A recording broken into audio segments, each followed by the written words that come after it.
Today, we are going to talk about if we could only have one marketing tool, our choice would be.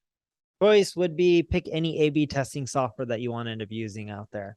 And here's why. In marketing, we believe that if you want to end up growing, you got to run experiments.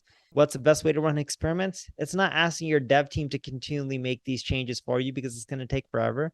It's to go and use a tool that allows you to run A/B tests, use a WYSIWYG and tools like Optimize, VWO, Crazy Egg, Google Optimize. They all make life a lot easier. Yeah. So which tool would you pick if you can only pick one of them?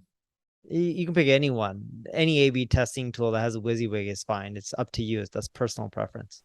Personally, I would pick Mutiny HQ. There's a lot of tools to Neil's point. Mutiny is cool because they'll suggest things for you to test. And I mean, they've actually been growing like a wildfire. So check out Mutiny HQ. They're not paying us to say this. But yeah, I mean, at the end of the day, we talked about this a couple episodes ago where talking about how, Neil has no direct reports, right? One of the reasons for that is because Neil can move at his own pace and run these tests very quickly without having to wait weeks or months to get a test deployed because that time matters. Anything else, Neil?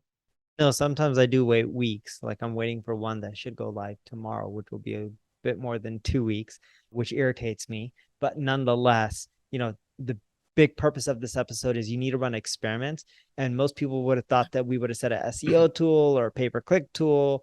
It actually comes down to experimentation because that's your leverage over your competition. If you're running more experiments, you're getting more winners, you're boosting your conversion rates, you're figuring out how to squeeze out more revenue from the existing traffic. It allows you to compete and beat your competition. I remember Andrew Chen wrote this a while back. So Andrew Chen, he's worked in growth quite a bit in Silicon Valley. He's at Andreessen Horowitz now. I believe he's a general partner. So, with him, he's made the argument to at least you want to be testing at least one thing a week, right? And so what we used to do is these, and we still do these experimentation meetings where, where every single week, it's like understanding that maybe 1 out of 12 tests will become successful. I just constantly pushing because every once in a while you're going to have something that hits strikes gold, right? And then a lot of other times it's going to be incremental things or it might even be negative, but it's building that discipline. And also when you build that discipline, whoever's in that meeting, they're okay with being wrong, and that everyone becomes much more open in that meeting too. So it's also a great way to build that experimental mindset into your culture. So maybe you can rotate people into that meeting.